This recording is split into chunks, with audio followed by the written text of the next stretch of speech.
Okay, guys, here we are in round 2 of the Vintage Power 9 Challenge. We're playing against Bradisek, who, from MTG Goldfish, is a Ravager Shops player. He seems to be on the build where he's running 3 Precursor Golems main deck, as well as 3 Fleet Wheel Cruisers. So that's not something that you see that often. Let's take a look here, see if what else he's running.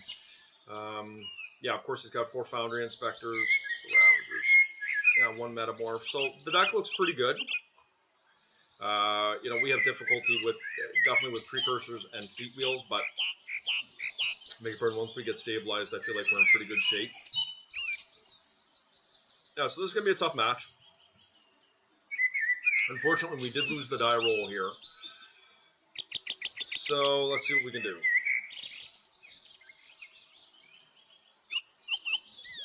Yeah, these mirrors are really tough. Because it's so inbred right now. Like, running main deck precursor golems is just crazy in my opinion. But, when you're playing workshops, you gotta be able to compete with what your opponent's doing. And, if they're playing precursors, well, you kind of gotta join them. Otherwise, you're not gonna be able to beat them. They're very tough to beat, on early precursor golems. So, you don't run main deck dismembers when you're running 11 spheres in your deck, so I think that playing precursors is the best way to combat precursors. Perhaps running Wormcoil's main deck is even better. I don't know, but I'm trying to wrap my head around this as it's, I'm still trying to figure out why people aren't playing Tangle Wires, because Tangle Wires is just such a great card. So this is a little bit of an awkward hand for us. Now, we're presuming our opponent's on Ravager Shops, and if he is, I don't know that this is a very good hand. He may just be out ahead of us too fast. I don't even know, but the one thing the deck does have, this hand does have going for it, it's got lands. I'm going to be able to wasteland them, but we could just fall really far behind with it. But we do have a Metamorph, and getting a Precursor Golem early on my opponent's end is pretty solid. So the problem is that this is just like a mulligan. I think I got a mulligan this. If I was on the play, I'd keep it. Much better. Much better. And an Overseer is exactly what we're looking for here. Oh! Punished! Yeah, that's the problem with doing that sometimes, guys, is you just don't know what your opponent's going to do. So, look, we're opening ourselves to getting wastelanded here. I think I'm okay with that. We're just going to play out the Overseer here, and we're going to try and get ahead that way. And hopefully we don't get wastelanded. If we don't, we're going to be so far ahead here, it's not even funny.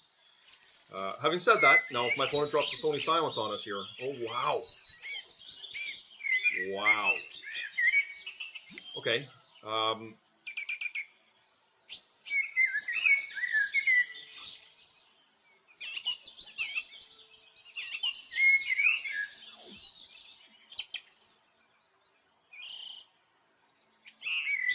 Would have loved the Sphere Resistance there. So we're playing against friggin' Mentor here. This is just very unexpected.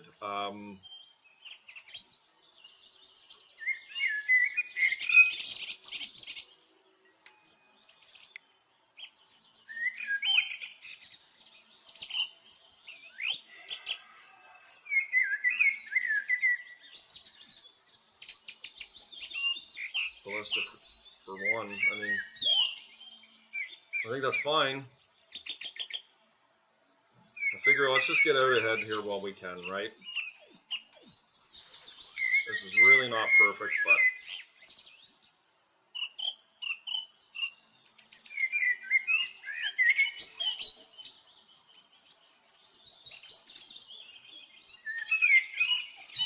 okay, guys. I'm not going to attack with my Overseer because we're going to pump up here. Let's hope he misses again here. It would be significant if he did. We are looking for a Sphere Resistance or a Thorn.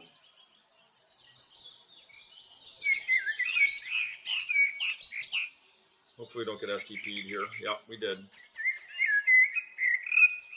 Yeah, I think this is fine.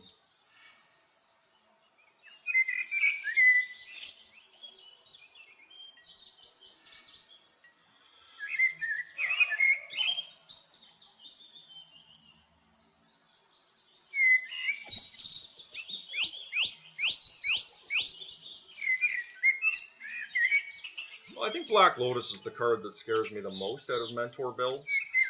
I mean, certainly Doc Faden, but let's take away his ability to do that.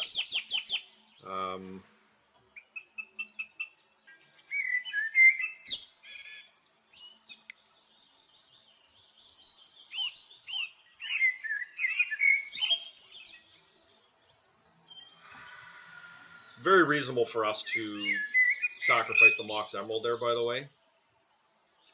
So we actually shipped away a very solid hand game one against him.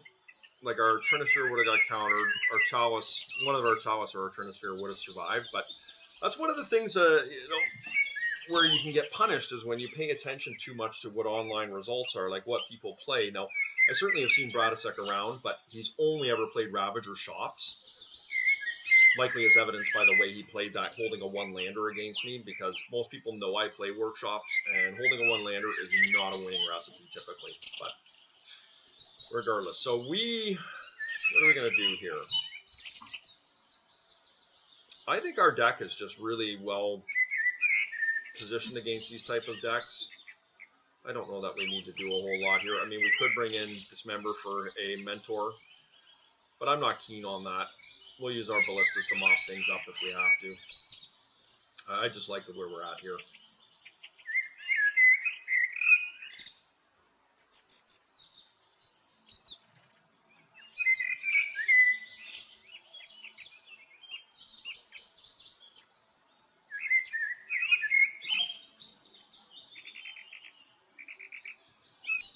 I'm just kind of chuckling to myself as I got burned there a little bit with that shipping away that opener, which was a very serviceable hand against a deck like Mentor. But having said that, it didn't have much gas, and the second hand turned out to be better. But I 100% would have kept that hand against Mentor and being very happy with it.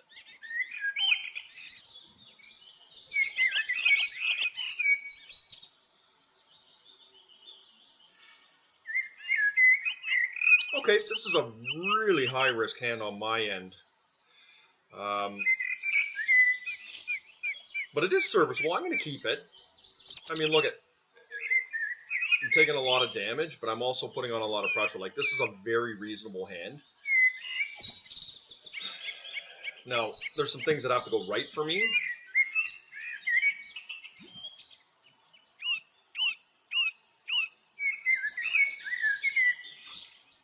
I think I'm going to just play out the Inspector.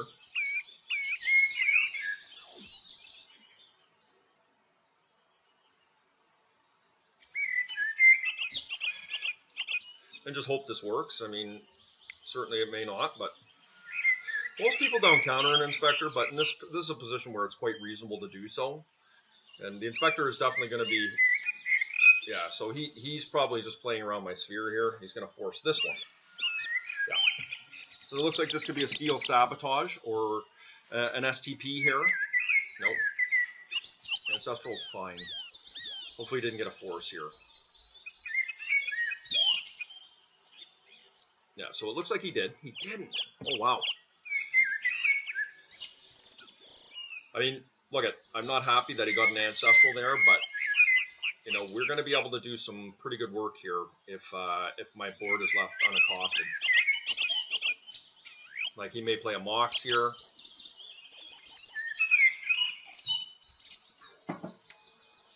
Okay, I can live with that.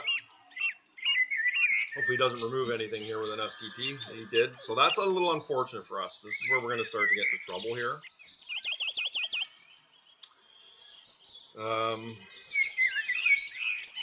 Well, not ideal, guys. We're taking damage.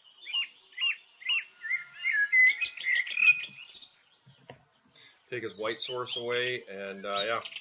Hopefully we draw something like a Workshop next turn. Workshop or an Academy would really change the face of what we're trying to do. Because right now I don't feel like we're in a winning position at all.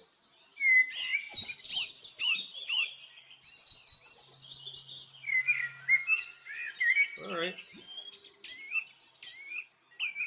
Could be playing into a Snapcaster, but I can live with that.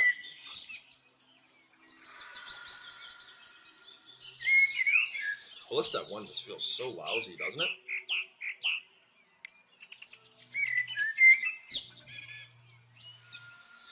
This is not a winning proposition, what we're doing here, guys.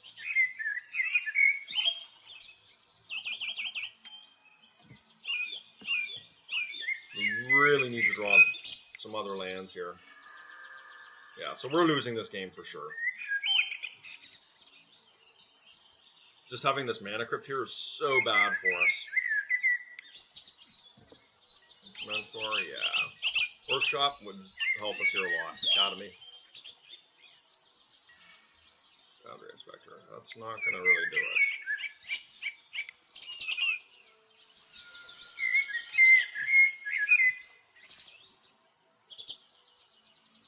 See, I mean, Ballistas definitely help here. But we need land. We need our Inspector to live, and we need land.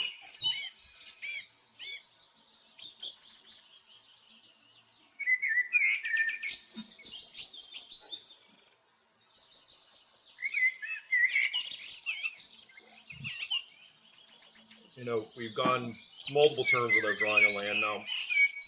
4 turns, and it's quite unfortunate because I think a land would have changed our fortune significantly here. And depending on what my opponent has in hand, I mean, they still may do so, but...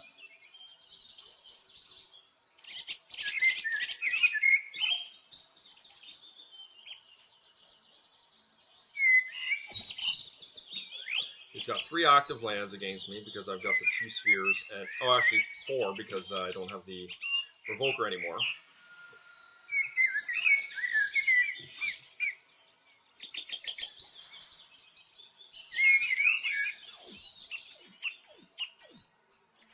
Caster Mage. Okay.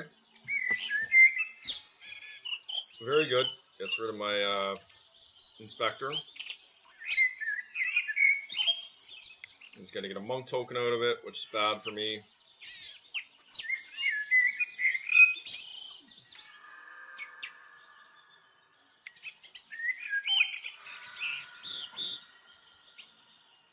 Workshop Academy. It's not going to do it.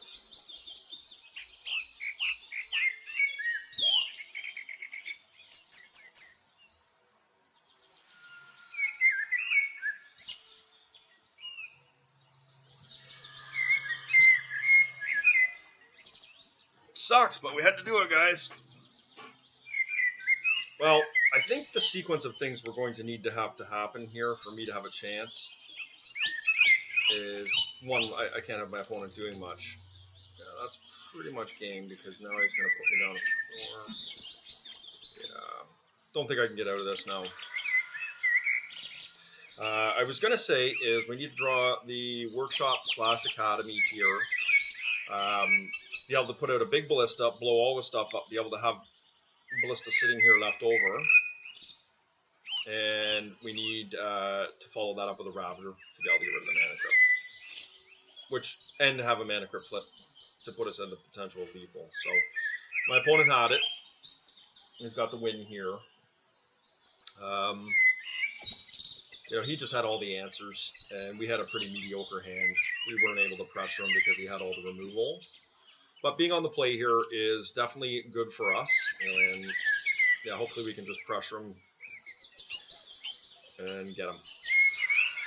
But these Jeskai Mentor matches are tough. Yeah, there was the land, but it was one of the worst lands I could have.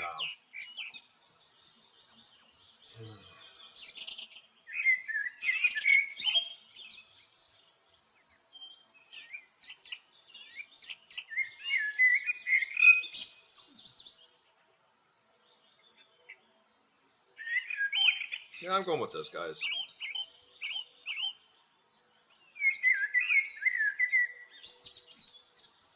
You know, the hand we kept there in game 2 was definitely worth considering mulliganing.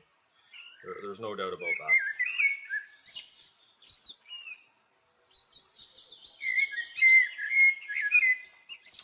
So this hand isn't very good.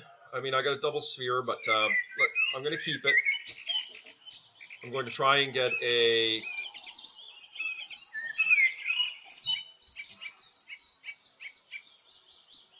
I'm going to play the Black Lotus first to disincentivize my opponent from countering any of my spells. And he looks like he may have F6 here. I could double sphere here. But I don't... Maybe I want to do that. That's pretty solid.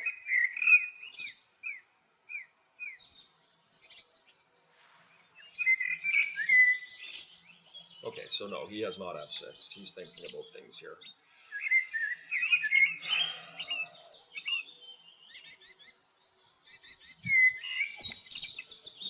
So let's see if this resolves. And it does. Do we want a double sphere here, guys? Next turn, I will be able to cast an Overseer. I think I'm just gonna leave this alone here, guys. I'm going to play the Overseer because it allows me to really get out ahead against him. And the following turn, I mean, maybe I don't want to. I don't know. Because in order for my Overseers to be good,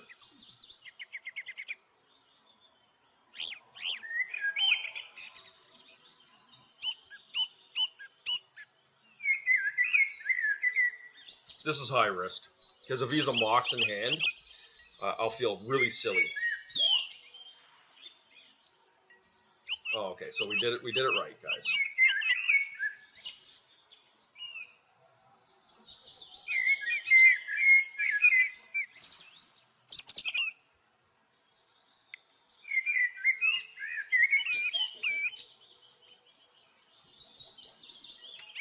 All right.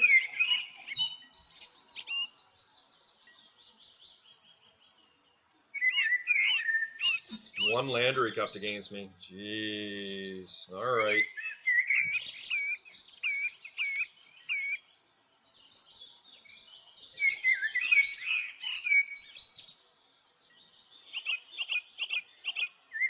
Guys, I'm just gonna pound in while I can here. I mean, I could increase the increments on my board here, but like he's got to be able to answer this, and he is going to die very quickly. Like he's down to 13 right now. Still can't do anything. Oh, that's just a great draw.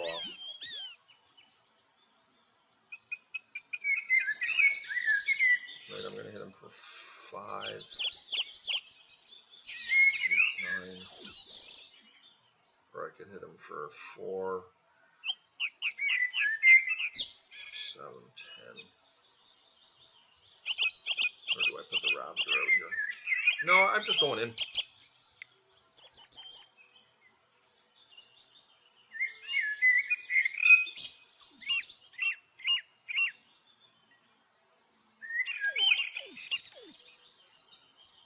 And I'm just going to pump here.